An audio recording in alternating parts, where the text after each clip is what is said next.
A 2-year-old company with no ads, no sales team, and until last week, not a single dollar of venture capital, just became worth $1 billion.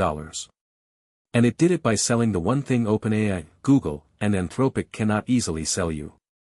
Here's what makes this story strange. This company is reportedly already profitable.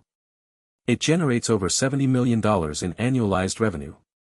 It serves 3.5 million registered users who push about 1.3 trillion tokens through its systems every single month. And most people watching this video have never heard of it. It's called Venice AI, and on July 1, 2026, it closed a $65 million Series A at a $1 billion valuation, the first outside capital it has ever taken. To understand why investors fought to get into a company that didn't need their money, you need to understand the blind spot at the center of the entire AI industry. Because Venice didn't outbuild the giants. It found the one promise they can't make, and built a 9-figure business on it. Every time you type a prompt into a mainstream AI chatbot, that prompt travels to a company server, gets processed, and in most cases, gets stored. Your business ideas. Your medical questions. Your financial situation. Your drafts, your doubts, your secrets. All of it sitting in a database owned by someone else. For most users, most of the time, that's a trade they accept without thinking. But through 2025 and 2026, the cracks started showing.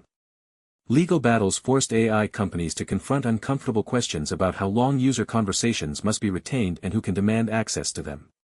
Enterprises began asking where their proprietary data actually goes when employees paste it into a chatbot. And the growing slice of consumers, lawyers, doctors, founders, journalists, realized their AI conversations were among the most sensitive documents they'd ever created. Here's the problem for the big labs: their business models and their legal exposure make absolute privacy nearly impossible to promise. Data helps train better models. Logs help with safety and compliance. Courts and regulators want retention, not deletion. That tension created a gap in the market. Not a feature gap. A trust gap. And gaps like that are exactly where new fortunes get made. One founder saw it earlier than almost anyone, and his background explains why. Eric Voorhees is not a typical AI founder. He spent over a decade in cryptocurrency, where privacy and self-custody aren't marketing slogans, they're the entire ideology. He built Shapeshift, one of the early crypto exchanges, and spent years fighting battles over financial surveillance. So when generative AI exploded, Voorhees didn't ask how to build a smarter model. He asked a different question: who is building the AI that doesn't spy on you? The answer, in 2024, was essentially nobody at scale. So he founded Venice. The architecture is the product. Venice doesn't train its own frontier models. Instead, it gives users access to more than 200 leading AI models: text, image, video, audio, mostly open source, running on infrastructure designed so that conversations aren't stored on Venice's servers. Your chat history lives locally, in your browser.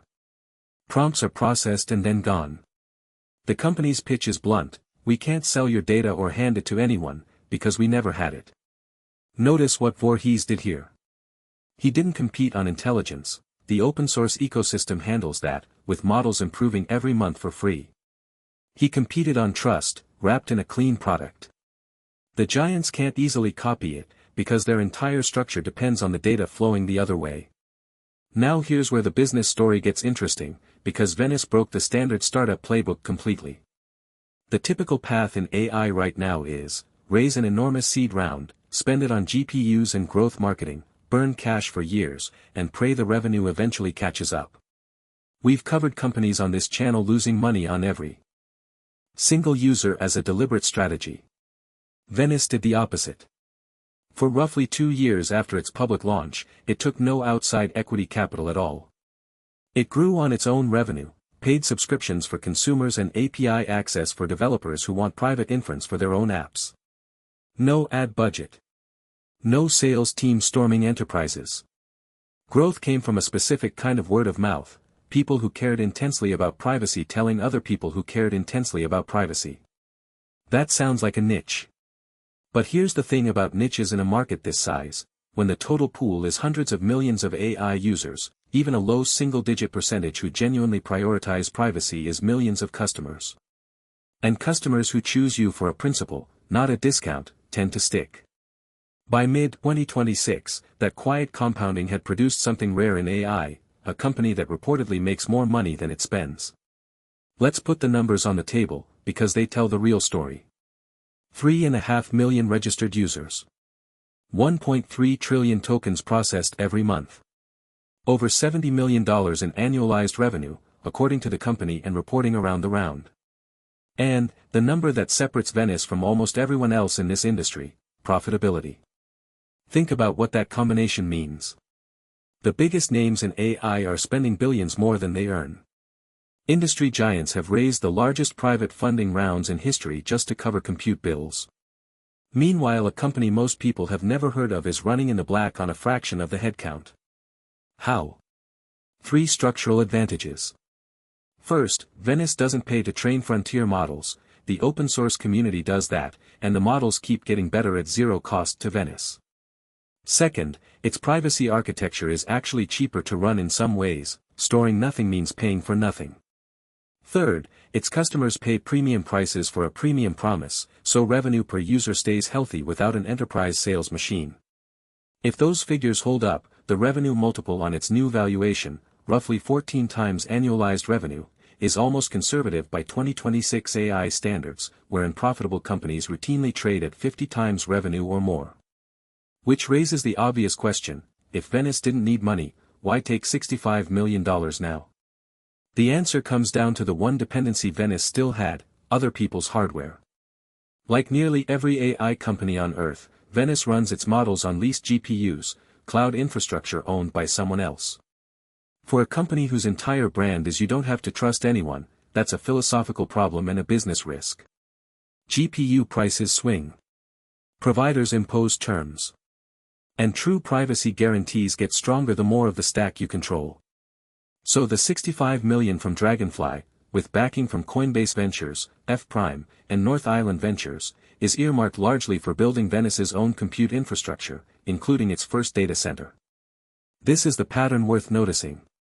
Venice raised from a position of strength, not desperation. When you're profitable, funding becomes a choice, you negotiate valuation instead of accepting it, you pick investors aligned with your mission, and you spend the money on assets, not survival. Compare that to the companies raising billions just to keep the lights on, where every round dilutes founders further and the pressure to grow at any cost compounds. Same industry, same year, 2 completely different games. And the difference wasn't luck. It was a business model decision made on day one. So what does a privacy-focused AI unicorn teach anyone building a business or a side income in 2026? 3 things. First, don't fight the giant on the giant's terms, find the promise the giant structurally cannot make. OpenAI can't credibly promise to never store your data, its scale, legal exposure, and training pipeline won't allow it. Every dominant player has a promise like that. Amazon can't. Promise artisanal. Google can't promise ad-free incentives. Finding that structural blind spot is worth more than any feature list. Second, profitability is leverage. Venice could say no to investors for 2 years, which is exactly why investors eventually said yes at $1 billion. Revenue you control beats capital you owe. Third, values can be a moat. Venice's customers didn't come for a coupon, they came for a principle. Customers acquired through conviction churn less, complain less, and market for you. None of this required inventing a smarter model. It required noticing what millions of people were quietly uncomfortable with, and building the obvious answer before anyone else took it seriously. The blind spots are still out there, in AI and everywhere else. The founders who find the next one will look just as obvious in hindsight. If breakdowns like this help you spot those opportunities earlier, subscribe. There's a new business case study here every day, and tomorrow's story is already in the works.